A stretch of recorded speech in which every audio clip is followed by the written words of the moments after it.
कहते हैं कठिन समय में समझदार व्यक्ति रास्ता खोजता है और कायर व्यक्ति मैदान छोड़ने की तैयारी पहले करता है।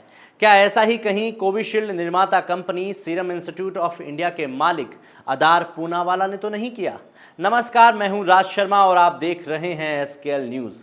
सीरम इंस्टीट्यूट, जहां भारत के प्रधानमंत्री दौरा करने जाते हैं और वहीं पर एक नारा देते हैं, आत्मनिर्भर भारत। मतलब अब भारत को सशक्त बनाने के लिए यहीं के लोगों की काबिलियत पर भरोसा करना है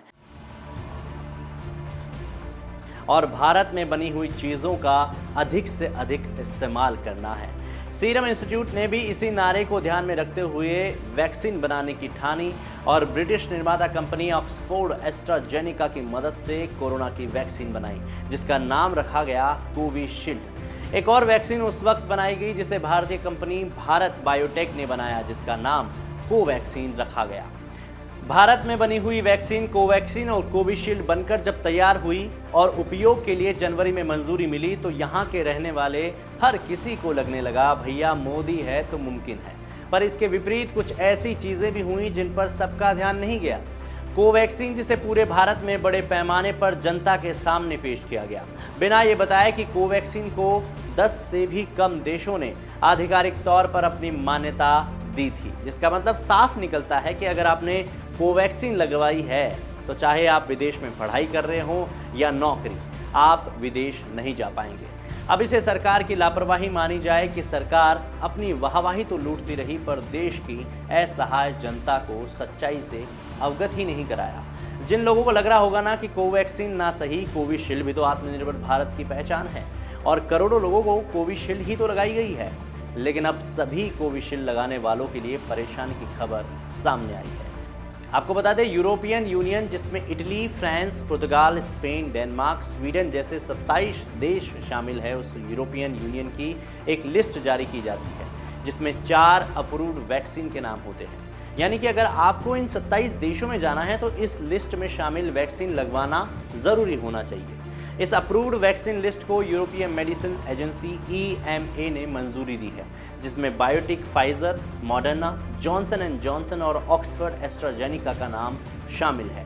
लेकिन कहीं पर भी कोविशील्ड की मंजूरी नहीं दी गई और इससे ज़्यादा हैरानी की बात यह है कि EMA की मंजूरी वाली लिस्ट में ऑक्सफोर्ड एस्ट्राजेनिका को शामिल किया गया, जिसकी मदद से ही कोविशील्ड बनी। तो फिर कोविशील्ड के साथ कैसी दुश्मनी? चलिए दूसरे पहलू की चर्चा भी हम कर लेते हैं। जिस वक्त देश में कोरोना के टीके को लेकर हाहाकार मचा हुआ था, पूरा टीकाकरण अभियान इस पर टिका था कि ज़्यादा से ज़्यादा वैक्सीन बनकर देश में परेशान होती जनता को वक्त रहते उपलब्ध कराई जाए। पर सीरम इंस्टीट्यूट के मालिक अदार पूनावाला भारत में उत्पन्न महामारी का विकराल और बिगड़ता रूप देखकर अपने परिवार के साथ मोदी जी के आत्मनिर्भर भारत के टीकाकरण अभियान को ठोकर मारकर लंदन रहने चले जाते हैं। लंदन में मेयरफेयर में एक बंगला खरीदा जिसका किराया ही 2 करोड़ रुपए प्रति महीना है। वहां अपने ऐशो आराम की जिंदगी ऐसे जीने लगे जैसे कि उनके ऊपर कोई जिम्मेदारी ना हो। जब EMA द्वारा जारी वैक्सीन लिस्ट की खबर इन तक पहुंची तो इनके अंदर का देशभक्त जागा और ट्वीट करके ऐसी बात लिखी जो आमतौर पर गोलीबाजों की भाषा होती है। मुझे पता चला है कि जिन भारतीयों ने कोविशील्ड वैक्सीन लगवाई है उन्हें यूरोप के देशों में ट्रेवल करने में दिक्कत आ रही है। मैं सबको भरोसा दिलाता हूं कि मैं इस मामले को उच्च स्तर पर उठाऊंगा। जल्द से जल्द इसका हल निकाला जाएगा। इसके लिए नियामकों और राजनीतिक स्तर दोनों पर बात होगी।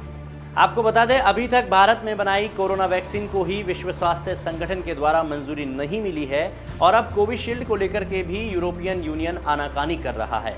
तो ऐसे में बहुत से सवाल सरकार पर उठते हैं कि क्या भारत में बनाया गया टीका, जिसके लिए सरकार की तारीफों में कसीदे पड़े गए, वो ही टीके में क्या खोट है? क्या जो यूरोपियन देशों में मंजूरी नहीं मिली, क्या पूनावाला अपनी ही बनाई वैक्सीन पर भरोसा नहीं करते जो विदेश में जाकर बस गए हैं? जब द वायर ने EMA से जानना चाहा कि कोविशील्ड को अपनी लिस्ट में शामिल क्यों नहीं किया गया तो उनका कहना था कि इसे शामिल किया जा सकता है, पर भारत सरकार की तरफ से या सीरम इंस्टीट्यूट की तरफ से ना तो हमसे कोई संपर्क किया गया और ना ही कोई आवेदन किया गया। यानी कि हमारे द्वारा चुनी गई मोदी सरकार जो 18-18 घंटे काम करती है, ब्रेक भी नहीं लेती, उनसे ये भी नहीं हुआ। समझ नहीं आता जब देश में किसानों की समस्या ज्यों की त्यों है, अर्थव्यवस्था पटरी पर नहीं आ पा पा रही, महंगाई लगातार बढ़ रही है, बेरोजगारी से देश का युवा आत्महत्या करने पर उतारू है, तो आखिर मोदी सरकार कौन से ऐसे काम कर रही है? जब कोई जागरूक नागरिक सवाल उठाए तो उसका मुंह बंद कर दिया जाता है, ईडी और इनकम टैक्स के छापे पड़वा दिए जाते हैं। मतलब सवाल मत पूछो सरकार से, बस हाँ में हाँ मिलाते रहो और भारत माता की जय बोलते रहो। देखते हैं आखिर कब सच में भारत माता की जय होती है। फिलहाल के लिए इतना ही। आप देखते रहिए SKL न्यूज। पल पल बदलती दुनिया की खबरों की जानकारी के लिए आज ही SKL न्यूज को सब्सक्राइब करें। हर अपडेट से जुड़ने के लिए बेल आइकन को दबाएं और SKL न्यूज के वीडियो को लाइक करें, शेयर करके सभी तक पहुंचाएं।